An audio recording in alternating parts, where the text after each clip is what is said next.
School অফিসের tiffin হোক বা ব্রেকফাস্টে আর না হলে ডিনারে দারুণ স্বাদের এই রেসিপিটা বাড়িতে বানিয়ে দেখতে পারেন। বানানো যেমন সহজ, খেতেও ভীষণ ভালো হয়, যা ছোট থেকে বড় যে কেউ খুবই পছন্দ করবে। আর এই রেসিপিটা শেষ পর্যন্ত দেখার জন্য আপনাদের কাছে অনুরোধ রইল। তো চলুন দারুণ স্বাদের রেসিপিটা বানানো শুরু করা যাক। নমস্কার, আমি রুমি, আপনাদের সবাইকে আবারও একটা দারুণ স্বাদের রেসিপিতে স্বাগত।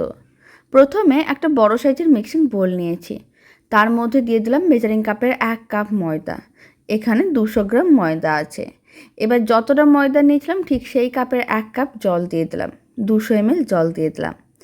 আর আমি দিয়ে দিচ্ছি সামান্য পরিমাণ লবণ, চা চামচের 3 ভাগের 1 ভাগ লবণ দিলাম। সমস্ত কিছু একসঙ্গে খুব ভালো করে মিশিয়ে নিতে হবে আর একটা পাতলা ব্যাটার রেডি করতে হবে। মিশ্রণটা বেশ পাতলা করেই রেডি করতে হবে, তাহলে খেতে অনেক বেশি ভালো লাগবে আর বেশ নরম তুলতুলে হবে। এবার আমি আবারও 1/2 কাপের মতন জল দিয়ে দিলাম, মানে 1 কাপ ময়দার জন্য এখানে আমি 1.5 কাপ জল দিলাম। খুব ভালো করে মিশিয়ে একটা পাতলা ব্যাটার রেডি করে নিচ্ছি। এবার মিশ্রণটার মধ্যে আমি দিয়ে দিচ্ছি 3 চামচ কর্নফ্লাওয়ার।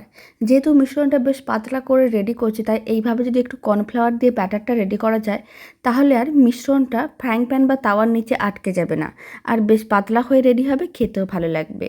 কর্নফ্লাওয়ারটাও খুব ভালো করে একসঙ্গে মিশিয়ে নিতে হবে। আর এখানে আমি রুম টেম্পারেচারের জলই ব্যবহার করেছি, কোনো রকম ঠান্ডা বা গরম জল দিইনি। খুব ভালো করে মিশিয়ে একটা পাতলা ব্যাটার রেডি করে নিয়েছি, মিশ্রণটা একেবারেই পাতলা।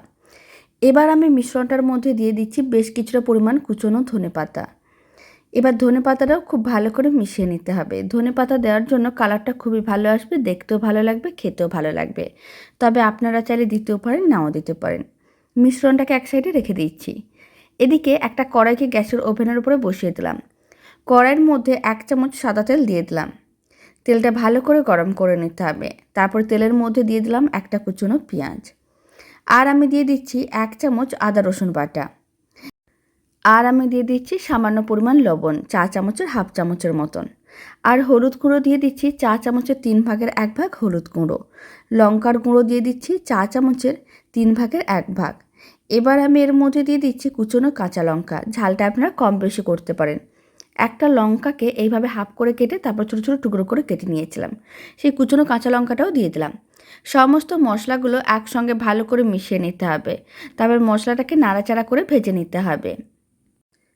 মিডিয়াম ফ্লেমে 2 থেকে 3 মিনিট এইভাবে মশলাগুলোকে ভেজে নিয়েছিলাম। মশলাগুলো যখন খুব ভালো করে ভাজা হয়ে যাবে, কাঁচা গন্ধটা চলে যাবে, তখন মশলার মধ্যে আমি দিয়ে দিচ্ছি 200 গ্রামের মতন চিকেন। এখানে আমি দুটো বড় বড় সাইজের চিকেনের পিস নিয়েছিলাম, তারপরে একেবারে ছোটো ছোটো টুকরো করে কেটে নিয়েছিলাম। সেই চিকেনের টুকরোগুলো দিয়ে দিলাম। খুব ভালো করে একসঙ্গে মিশিয়ে নিতে হবে। যখনই বাড়িতে চিকেন আসবে, এইভাবে 2-3 পিস আলাদা করে চিকেনটা রেখে দিতে পারেন আর রেসিপিটা বানিয়ে দেখতে পারেন, খেতে বেশ ভালো হয়। প্রায় 5 মিনিট এইভাবে নাড়াচাড়া করে নিয়েছিলাম, চিকেনের টুকরোগুলো বেশ রান্না হয়ে গেছে। এখন আমি দিয়ে দিলাম নুডলসের মশলা। যে কোনো ধরনের নুডলসের মশলা দেওয়া যেতে পারে। আর দিয়ে দিচ্ছি 1 চামচ টমেটো কেচাপ। তারপরে সমস্ত কিছু একসঙ্গে খুব ভালো করে মিশিয়ে নিতে হবে। এতে চিকেনের পুরটা খেতে অনেক বেশি ভালো লাগবে। খুব ভালো করে মেশানো হয়ে গেছে। এবার আমি দিয়ে দিচ্ছি 2 চামচের মতন মেয়োনিজ। আর এই সময় ফ্লেমটা অফ করে দিয়েছি। এবার অফ করে দেওয়ার পরে মেয়োনিজটা খুব ভালো করে মিশিয়ে নিতে হবে। আর যেহেতু চিকেনের টুকরোগুলো বেশ ছোট করেই রান্না করা হচ্ছে, তাই কিন্তু অনেক তাড়াতাড়ি রান্নাটা রেডি হয়ে যাবে। প্রায় 5 মিনিটের মধ্যে চিকেনের পুরটা রেডি হয়ে যায়। সমস্ত কিছু খুব ভালো করে মেশানো হয়ে গেছে, চিকেনের পুর একেবারেই রেডি। এবার এই চিকেনের পুরটাকে এক সাইডে আলাদা করে রেখে দিচ্ছি। এইভাবে শেষে যদি একটু মিয়োনিজ মিশিয়ে নেওয়া যায়, তাহলে খেতে অনেক বেশি ভালো লাগে। এবার একটা তাওয়াকে গ্যাসের ওভেনের উপরে বসিয়ে দিয়েছিলাম। অল্প একটু সাদা তেল দিয়ে দিলাম, 3-4 ফোঁটার মতন। তারপর তেলটা খুব ভালো করে চারিদিকে ছড়িয়ে নিতে হবে। ফ্লেমটা লোতেই আছে। যে মিশ্রণটা রেডি করে রেখেছিলাম, সেখান থেকে কিছুটা পরিমাণ মিশ্রণ এইভাবে তাওয়ার মধ্যে দিয়ে দিলাম। তা ভালো করে চারিদিকে ছড়িয়ে নিতে হবে। ভালো করে ছড়ানো হয়ে গেছে। এখন ফ্লেমটা মিডিয়াম টু হাইতে করে দিলাম। কয়েক সেকেন্ডের মধ্যে ওপরের অংশটা শুকনো ভাব চলে আসবে। তখন যে চিকেনের পুরটা রেডি করে রেখেছিলাম, সেখান থেকে কিছুটা পরিমাণ চিকেনের পুর নিতে হবে আর এইভাবে মাঝখানে রেখে দিতে হবে। আর একটু চৌকো শেপে চিকেনের পুরটাকে ভালো করে ছড়িয়ে দিতে হবে। খুব ভালো করে চিকেনের পুরটা মাঝখানে ছড়িয়ে নেওয়ার পরে এবার ফোল্ড করে নেব। তার জন্য একটা হাতা নিয়ে নিলাম।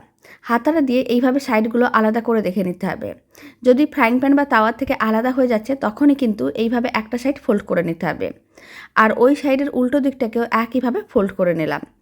এতে চিকেনের পুরটা বাইরে বেরিয়ে আসবে না, দেখতেও ভালো লাগবে, খেতেও ভালো লাগবে। আর একইভাবে উল্টো দিকগুলোকে একইভাবে ফোল্ড করে নিতে হবে। তারপরে উল্টো দিকটাকে আরেকটু ভেজে নিতে হবে। আপনারা দেখুন বেশ নরম তুলতুলার পাতলা দেখেই বোঝা যাচ্ছে। এবার একটা প্লেটের মধ্যে তুলে নিচ্ছি। বাকিগুলো একইভাবে রেডি করে নিতে হবে। এখন আমি আপনাদের আর একটা বানানো দেখিয়ে দিচ্ছি। তার জন্য সামান্য পরিমাণ সাদা তেল নিয়ে খুব ভালো করে তেলটা ব্রাশ করে নিলাম। তেলটা খুব ভালো করে ব্রাশ করে নেওয়ার পরে কিছুটা পরিমাণ মিশ্রণ নিয়ে নিতে হবে। আর এইভাবে ফ্রাইং প্যানের মধ্যে দিয়ে দিতে হবে। ফ্লেমটা লোতে রেখে খুব ভালো করে মিশ্রণটা ছড়িয়ে নিতে হবে।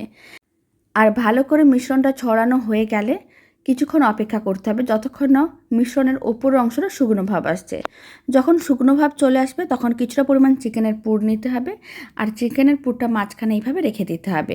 একটু চৌকো শেপেই রাখতে হবে, কারণ এইভাবে আমি একটু চৌকো শেপেই ফোল্ড করব। প্রথমে একটা সাইড ভালো করে ফোল্ড করে নিলাম। এবার উল্টো দিকটাকেও একইভাবে ফোল্ড করে নিতে হবে। তারপরে বাকি দুটো সাইড একইভাবে ফোল্ড করে নিতে হবে। তাহলে চিকেনের পুরটা বাইরে বেরিয়ে আসবে না, দেখতেও ভালো লাগবে আর খেতেও ভালো লাগবে। এখন সমস্তগুলো একইভাবে রেডি করে নিচ্ছি, তারপরে আমি আপনাদের দেখাচ্ছি। তবে এখানে আমি চিকেনের পুর দিয়েছি, আপনারা আপনাদের পছন্দ মতন যে কোনো পুর দিতে পারেন। পনিরের পুর দিতে পারেন বা ডিমের পুর দিতে পারেন, আলুর পুর দিতে পারেন, খেতে ভীষণ ভালো হয়।